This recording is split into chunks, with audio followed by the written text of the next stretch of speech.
Esta charla se llama Ciencia Creativa, innovando en la enseñanza de las ciencias. Creo que cuando uno habla de creatividad, lo primero que tenemos que hacer es preguntarnos y ponernos de acuerdo sobre qué entendemos por creatividad.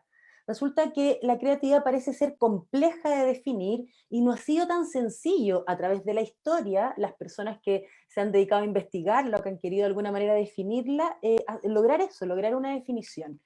En ese sentido, ya esto nos va dando cuenta de lo complejo tal vez que puede llegar a ser la creatividad. Pareciera que sí hay acuerdos comunes. Uno de los acuerdos comunes es que la creatividad tiende a romper esquemas, tiende a ser rupturista y tiene consigo una característica que todo el mundo parece estar de acuerdo, ¿no? Que es la novedad. Cuando decimos que algo es creativo, lo que estamos diciendo, lo que está implícito detrás de eso, es que es algo que contiene novedad, algo nuevo, algo original. Entonces pareciera que por ahí nos vamos poniendo de acuerdo sobre qué es o qué entendemos por creatividad. Una vez que hemos señalado esto tiene estos elementos novedosos, ciertos rupturistas, generalmente esa idea nos lleva a pensar en situaciones que tienen que ver con arte y con todas las manifestaciones artísticas, desde las musicales hasta las plásticas. Pero eso sería una idea bastante sesgada de lo que es la creatividad. Efectivamente, probablemente no cabe duda que la mayoría de las manifestaciones artísticas tienen elementos de creatividad o pretenden tener elementos de creatividad, pero no es la única esfera en la cual podemos encontrar respuestas creativas o situaciones creativas, ¿cierto? O la creatividad propiamente tal. Sería limitarlo, ¿cierto? Un espacio muy sesgado pensar solamente en el arte cuando hablamos de la creatividad. Entonces, como definición, muchos investigadores e investigadoras han tratado de dar con una definición correcta, y uno de los que se han acercado más han dicho, por ejemplo, que lo que es la creatividad es un proceso del pensamiento, es decir, es un proceso cognitivo. Tiene mecanismos intelectuales asociados que integran conceptos o ideas, y acá aparece de nuevo lo que ya habíamos dicho, ¿cierto? Que da lugar a algo nuevo, a algo que es original. Entonces pareciera que ese acuerdo predominó mucho tiempo esta definición de qué entendemos por creatividad. Pero luego, a través del estudio de la creatividad, se fueron agregando otros elementos que son muy necesarios, digamos, de agregar para en el fondo encuadrar lo que significa una respuesta o un proceso creativo. Entonces, uno de los elementos más interesantes, creo yo, que agrega Ana Abraham y otros investigadores también, pero que es relativamente nuevo, tiene que ver con que las ideas, además de ser originales o novedosas, tienen que ser apropiadas, pertinentes, tienen que de alguna manera satisfacer aquella necesidad o aquel problema para el cual han sido creadas. Es decir, a propósito de estas definiciones, tenemos que cuando hablamos de procesos creativos o de creatividad, estamos a lo menos uniendo dos ideas fuerza. Una tiene que ver con la originalidad, con el aporte de lo nuevo, y la otra tiene que ver con la pertinencia o la utilidad. Entonces, cuando algo es creativo, debería, por lo menos, cumplir con estas dos características. Y eso en ningún caso vuelve a la creatividad solo en el sentido utilitario, sino que la ordena, ¿cierto? Para que efectivamente uno pueda aprovechar los frutos de la creatividad. Entre otros investigadores han aportado a la creatividad señalando otros aspectos que son súper relevantes de considerar. Por ejemplo, Teresa Mavil, que es una de las personas que más ha investigado la creatividad en el ámbito de la innovación, considera que es un proceso multidimensional y muy difícil de englobar o de definir en una sola categoría. Ella sugiere que la creatividad se produce a partir, por lo menos, de la intersección de tres procesos distintos.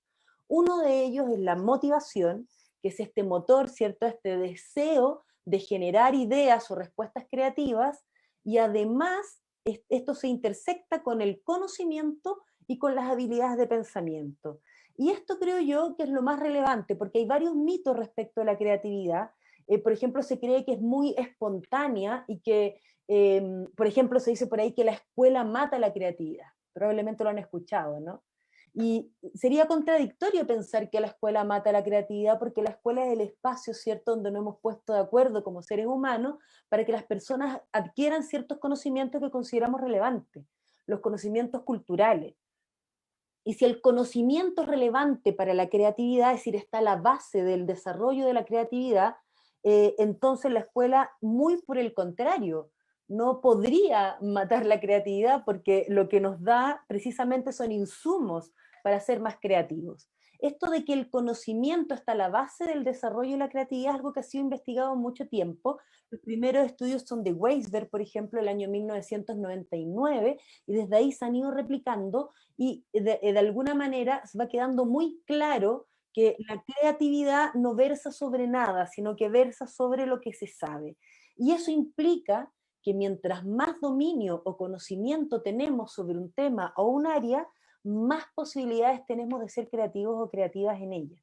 Entonces es muy habitual, por ejemplo, una persona que lleva muchos años estudiando algo, se me ocurre, no sé, música, siempre hago el mismo ejemplo, tengo un hijo que estudia música y veo como ensaya y ensaya y ensaya y llega un momento en que ya son capaces de, con todo ese conocimiento que tienen, ¿cierto? Y que han ido acumulando a lo largo de años de experiencia en esta faceta, son capaces ya de hacer propuestas creativas por ellos mismos.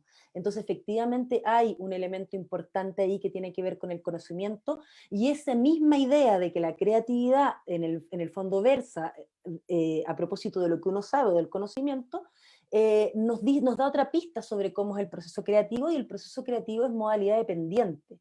En el mismo ejemplo que estoy diciendo de un músico, un músico puede ser muy creativo respecto de la música, pero tal vez no es creativo respecto de la cocina o respecto de otras facetas de su vida, porque como tiene que ver este desarrollo, ¿cierto? Esta expresión creativa tiene que ver con lo que los seres humanos conocemos, y cómo combinamos este conocimiento, estas experiencias que traemos de, de cómo hemos percibido el mundo, ¿cierto? Entonces claramente no podemos ser creativos en todo. Entonces es una cosa que es importante aclarar. Y lo otro son las habilidades del pensamiento, y las habilidades del pensamiento tienen que ver con una serie de posibilidades que tenemos a lo largo de la vida, a través de distintas experiencias, habilitarnos en una serie de materias y ser capaces, por ejemplo, de analizar, de resumir, de sintetizar, de procesar información, y la combinatoria de estas tres facetas en específico estarían, según Teresa Mavil, detrás de todo proceso creativo. Entonces nos vamos como acercando a esta idea, ¿cierto?, implícita de la creatividad, que ha costado estudiarla, que nos ha costado ponernos de acuerdo. No es sencillo, porque como es un concepto que involucra tantas áreas, ¿no?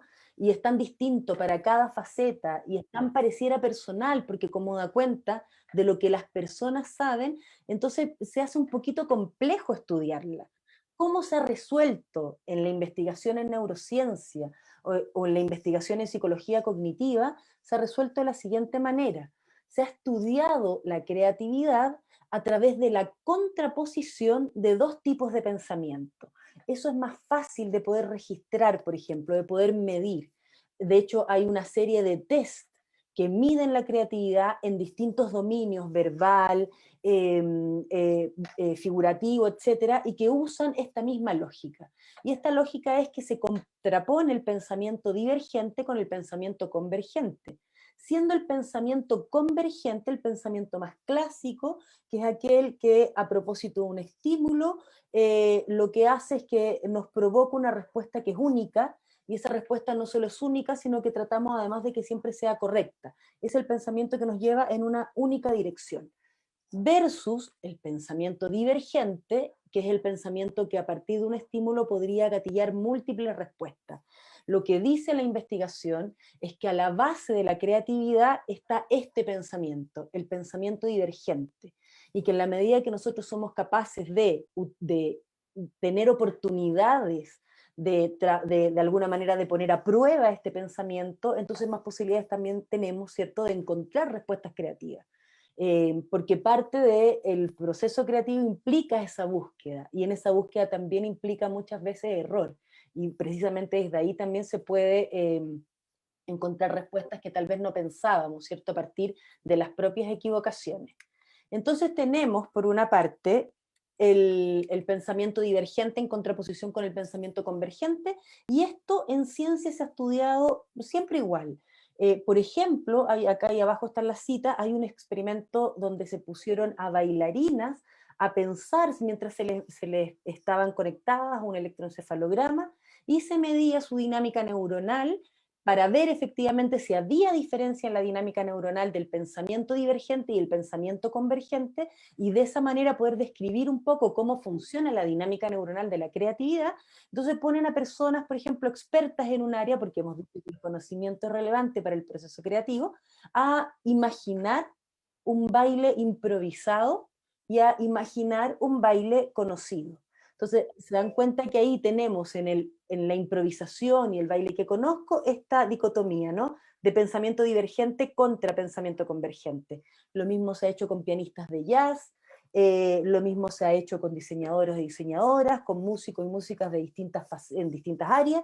Yo estudio en este minuto la creatividad, las dinámicas neuronales de la creatividad, y hago más o menos lo mismo, lo hago a través del dibujo y pongo a personas a copiar un dibujo en el sentido de que recuerdan un dibujo y luego a crear un dibujo a partir de una palabra que sería el estímulo, ¿cierto?, que gatilla eh, estas posibilidades, pero estas posibilidades implican este proceso cognitivo donde uno se pone a disposición de ser creativo, y lo que se ha visto, por ejemplo, es que estas dinámicas neurales varían muchísimo en las distintas etapas del proceso creativo. Tenemos una respuesta neuronal distinta cuando estamos ideando en la idea creativa que cuando estamos procesando o cuando la estamos ejecutando, cuando la estamos elaborando, es decir, poniéndole como más tinca, ¿no? Más énfasis a aquello que queríamos hacer como respuesta creativa a una tarea en ese sentido. Entonces, sabemos entonces que hemos definido un poco qué es la creatividad, ¿cierto? Sabemos que involucra varios factores, sabemos que es relevante tener en cuenta que es un proceso cognitivo y que necesita, ¿cierto?, ciertos dominios previos para poder expresarse, pero entonces, ¿por qué es importante estudiarla? ¿Para qué nos sirve estudiar y conocer lo que ya conocemos, lo que podríamos llegar a conocer respecto a la creatividad?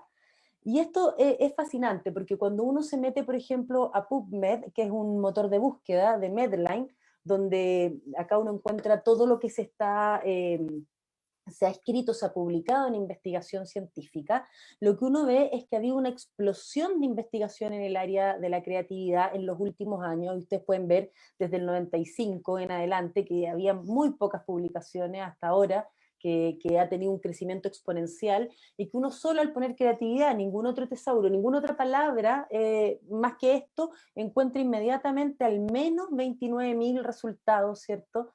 Y yo tenía incluso puesto un filtro de los últimos años nada más. Entonces, es un campo de investigación que efectivamente es bastante nuevo, pero está en pleno auge y en pleno desarrollo, y enhorabuena, porque yo creo efectivamente que es importante estudiar la creatividad. ¿Por qué me parece que es importante? Porque creo que nos ayuda a construir las piezas, ¿cierto?, para conocer estructura, anatomía y funcionamiento del cerebro. Cuando conocemos la estructura, la anatomía y el funcionamiento de la creatividad, entonces también vamos descubriendo aspectos del cerebro que tal vez todavía no conocíamos.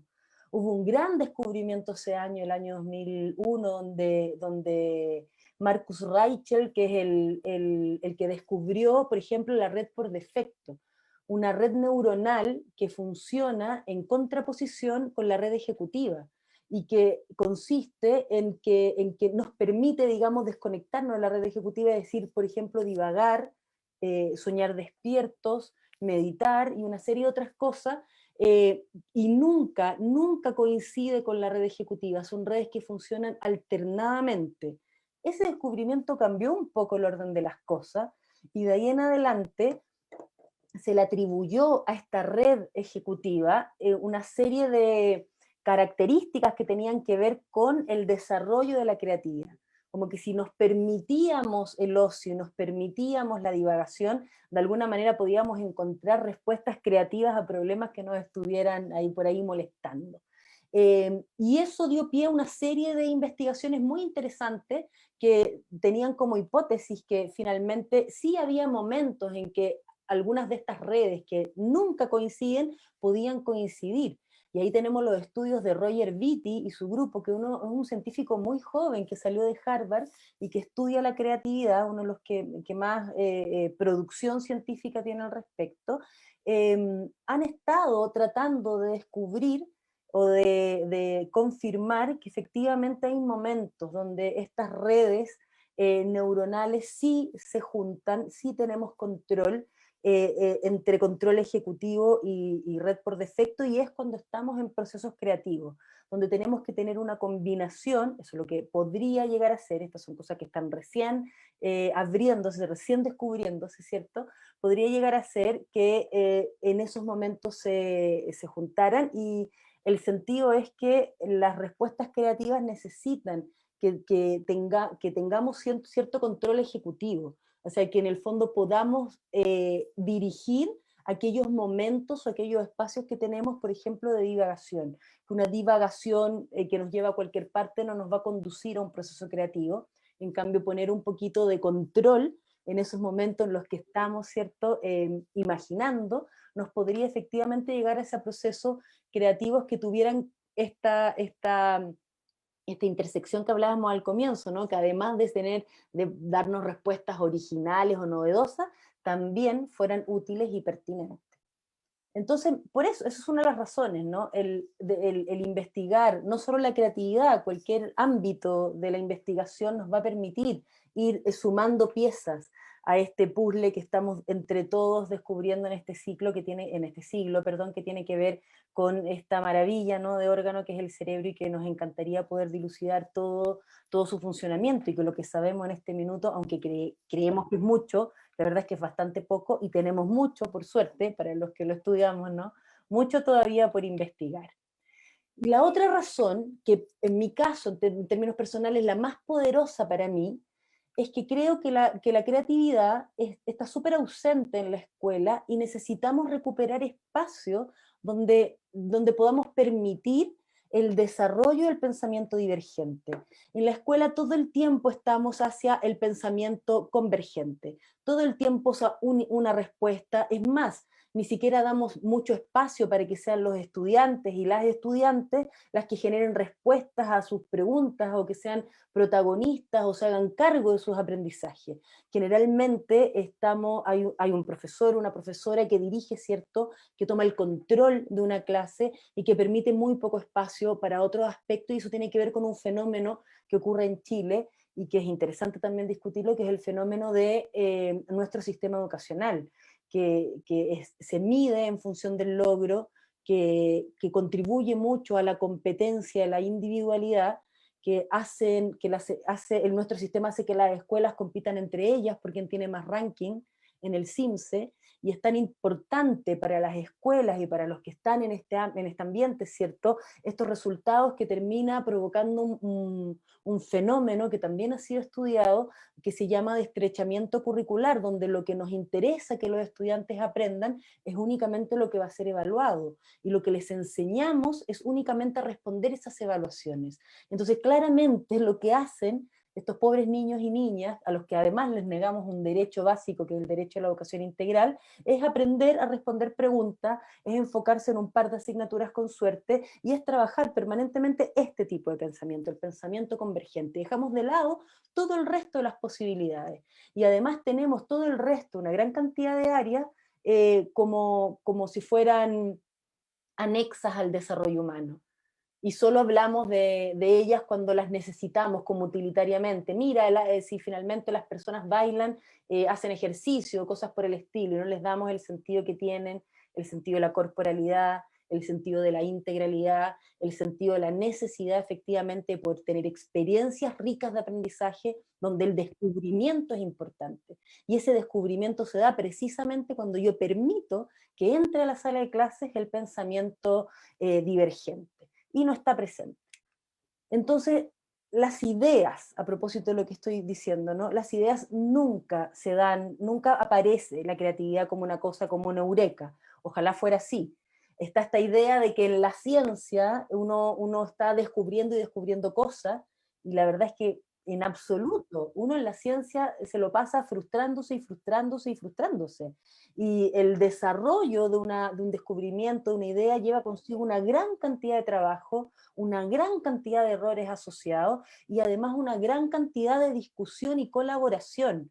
No, y eso es parte del proceso creativo. El proceso creativo jamás, no conozco a alguien que de buenas a primeras se le ocurra una buena idea o descubre una solución increíble y nos cambia la vida, digamos. Eso no ocurre, eso aparece en las películas. Pero en la realidad, la construcción de ideas es un proceso arduo y por eso requiere esta serie como de elementos básicos o a la base para poder desarrollar el proceso creativo, entre otros, el dominio del manejo del conocimiento.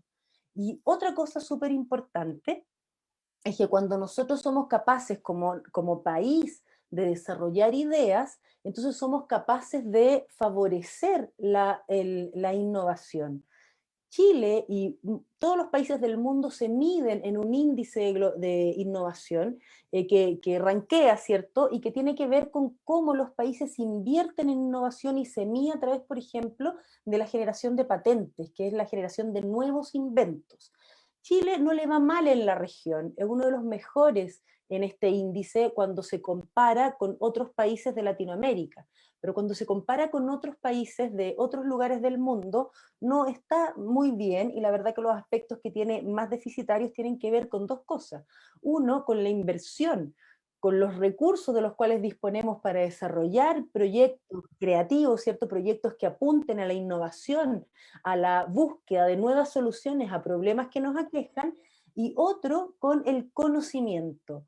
Nosotros tenemos trabas hacia el conocimiento. En nuestro país acceder al conocimiento no es una cosa sencilla y por más que hemos avanzado en ello, eh, sigue siendo un privilegio muchas veces el saber, ¿cierto? Y eso es algo que evidentemente tenemos que ojalá, ¿cierto? En la medida de los cambios que estamos viviendo, modificar. Porque no puede ser, ¿cierto? El conocimiento no puede tener restricciones de acceso. Y en ese sentido, lo que hacen las chicas acá en Ciencias Fuera de los Laboratorios contribuye un poco a eso también, a sacar a la ciencia, en este caso el conocimiento científico, de esas cuatro paredes donde suele estar ocurriendo. A propósito de esto, de la innovación y los índices de innovación, y lo que les estaba contando antes sobre esta construcción de ideas, que lo que más lleva es error, escuché el otro día un podcast, dije, esto me viene perfecto para la charla que viene, sobre cómo se había creado los POSIT. Y estos creadores, estos señores que son Spencer Silver y Arthur Free, lo crearon entre el año 68 y el 74. El primero fue el señor Silver, que tenía que crear un adhesivo para aviones y creó un adhesivo que tenía muy baja pegajosidad en el fondo. Es decir, la adherencia era muy baja, pero perduraba a través del tiempo y uno podía cambiar ese adhesivo de lugar y se mantenía. Pero no le sirvió para nada y fue un rotundo fracaso. Y luego vino muchos años después este señor Free que cantaba en el coro de la iglesia. Miren las cosas como empiezan a ocurrir y como una idea lleva a otra que tal vez nunca se hubieran juntado si estos dos señores no hubieran trabajado en el mismo lugar, trabajaban en la misma empresa. Y este caballero necesitaba marcar las páginas de las canciones del coro sin arruinar las hojas. Entonces usó este pegamento con un papelito amarillo, dicen por ahí, por eso el POSIT más clásico es el amarillo. Eh, y se les ocurrió que finalmente era una muy buena idea y lo terminaron presentando a la empresa donde trabajaban, que era nada más ni nada menos que 3M. Y al principio no funcionó para nada, tuvieron que cambiarle colores, tuvieron que hacer una serie de modificaciones y por lo tanto incluir a muchas personas en esto, a muchas personas aportando ideas, a muchas personas pensando sobre un problema en específico. Y lo que ocurre hoy en día, me lo anoté por acá, dice, hoy en día existen más de 600 POSIT, 600 productos distintos de esto, en más de 100 países. Son fabricados con materiales reciclados, eso es muy bueno, ¿cierto? Se encuentran en 8 tamaños, 25 formas, 62 colores, y los encontramos en toda la oficina, en todas las casas, en todos los hogares, por ahí mi computador tiene unos también. Se producen 50 millones de POSIT al año en el mundo. Es decir, la creatividad no es algo que ocurre así de manera espontánea, y las respuestas creativas, ya sea a problemas o necesidades, tampoco tampoco ocurren de manera espontánea, requieren de todos los elementos que estábamos hablando antes, pero sobre todo requieren, creo yo, de la colaboración de los otros. Y ahí es donde viene la ciencia. La ciencia es una construcción profundamente social. Todo lo que uno construye desde la ciencia lo hace desde lo que han hecho otros antes. Uno revisa los estudios que ha habido anteriormente, comparte, discute y además trabaja en lo posible colaborativamente. Entonces, si queremos decir, bueno, la ciencia tiene elementos de creatividad, evidentemente ha demostrado a lo largo de la historia, ¿cierto?, que la ciencia ha sido capaz de responder a demandas de los seres humanos imperiosas, como ocurrió, por ejemplo, ahora con el COVID, o como ha ocurrido en otros momentos de la historia, ¿cierto?, de los seres humanos, y siempre es una construcción social, y siempre estos procesos requieren de poner a prueba el conocimiento, y también siempre estos procesos llevan implícito el error es necesario para el aprendizaje, no hay aprendizajes puros y pulcros, y no hay momentos eureka todo el tiempo, lo que más hay es trabajo en equipo, es discusión, es equivocación y es perseverancia finalmente. Porque si yo estoy permanentemente equivocándome, pero creo que en el fondo lo que estoy haciendo me va a llegar a algo, sirve, ¿cierto? Creo en una idea, creo en el progreso, creo en la investigación, entonces persevero. No es así como nos contaron, ¿cierto? Que aparece como una idea genial y se transforma en algo increíble, nunca es así. Y otra cosa importante hablando de creatividad y de ciencia, es que es indispensable en esta construcción colectiva que la ciencia sea interdisciplinaria.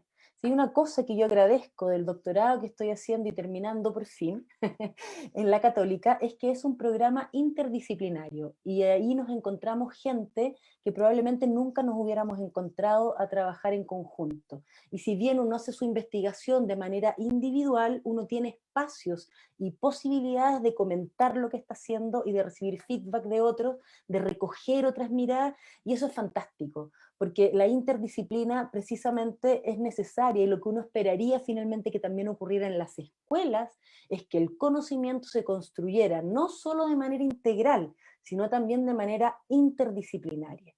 Y hablando de eso, hablando de la necesidad de la interdisciplina, hablando de la necesidad de incluir todas las miradas, de incluir aquello que tal vez no estamos viendo, ¿cierto? De incluir a todos los actores, la ciencia está al debe, tiene una deuda profunda con el género. Y acá les quiero ir contando, por ejemplo, un estudio en Chile del año 2005 de Alejandra Misala, que es la directora del CIAE, que da cuenta de que los profesores asignan expectativas más bajas de rendimiento en matemática a las mujeres.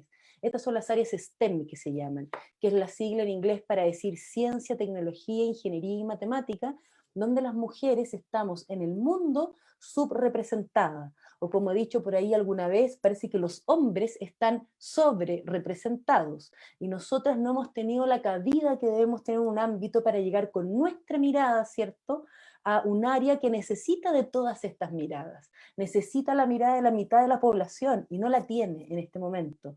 ¿Por qué? Porque se ha construido culturalmente una serie de falsas creencias en torno a las capacidades de las niñas que hacen que en consecuencia estén menos disponibles o desarrollen incluso menos capacidades para la ciencia. Por ejemplo, el nivel de identificación de los niños con las áreas STEM, que son estas áreas que tienen que ver con ciencia, ¿cierto?, y desarrollo de la creatividad, es superior al de las niñas siempre. Parece obvio, ¿no?, por lo que estamos conversando. Desde los 6 años, esto es dramático, desde los 6 años las niñas piensan que son menos capaces y menos inteligentes que los niños. Y estos no son estudios del 1999, como el estudio de Weisberg, que decía que se necesita del conocimiento para la creatividad, es un estudio del 2017.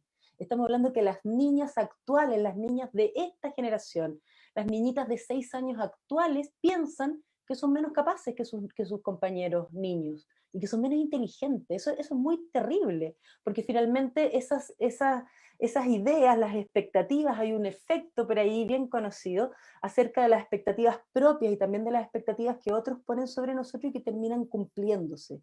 Si yo me siento menos inteligente, me siento menos capaz, evidentemente no me voy a atrever, ¿cierto?, a desafíos para los cuales posiblemente estoy muy bien preparada. Las niñas desarrollan menos autoconfianza, lo que deriva en que se consideran pocos competentes para seguir carreras profesionales o técnicas en el área STEM. Esto es la UNESCO y la OCDE en el 2015 y el 2016. Esto es ahora. Ahora estamos viviendo en una cultura machista, con sesgos de género, que lo que hace es reproducir, ¿cierto?, diferencias y brechas que son inaceptables. Y dado eso nos estamos perdiendo capital humano, estamos perdiendo inteligencia, estamos perdiendo creatividad, estamos perdiendo una mirada que es importante tener en cuenta en la ciencia, que es la mirada de las mujeres, ¿cierto? Las brechas continúan y se profundizan. Acá tenemos la brecha en sueldos en Chile. Esto es del año 2020. El Foro Económico Mundial señala que nosotros estamos entre los 10 países con peor, ¿cierto?, brecha salarial. Imagínense, estamos en el lugar 126 de 136 en igualdad salarial, es decir, y esto que lo tenemos en una ley, y así somos capaces, digamos, de equiparar que al mismo trabajo, la misma responsabilidad debería, por lo tanto, haber el mismo sueldo. Parece una cosa obvia, pero en Chile no lo es. Y por último, todas estas falsas creencias se basan en una nueva, se le ha puesto este nombre, ¿no?, el neurosexismo, que es la idea errónea, por supuesto falaz, de que el cerebro de la mujer y el cerebro del hombre son diferentes y por lo tanto tenemos capacidades diferentes. Y se nos ha convencido, por ejemplo, que nosotros somos capaces de hacer multitarea y los hombres no, o que nosotras tenemos como una habilidad mágica para saber lo que falta en un refrigerador y los hombres no, y que nosotras no tenemos capacidades STEM, no tenemos capacidades para ciencias o para matemática o para ingeniería, y por lo tanto no nos atrevemos a seguir carreras de esta naturaleza, y esto es algo que si vamos a hablar de ciencias y vamos a hablar de creatividad, también tenemos que considerarlo. Les recomiendo, hay muchas autoras al respecto, muchas investigadoras en neurociencia que están trabajando este tema, pero donde está todo esto muy bien compilado en dos libros, una de Gina Ripon y otra de Cordelia Fine, que tiene unos libros fantásticos sobre esta idea, ¿no?, del neurosexismo y cómo la cultura nos ha hecho creer algo como esto por tanto tiempo, además que ya es bueno que empecemos a desmitificarlo. Muchas gracias, esa es mi presentación. Voy a cerrar esto para que podamos iniciar el conversatorio y responder todas sus preguntas y, bueno, discutir, conversar, ¿cierto? A eso vinimos.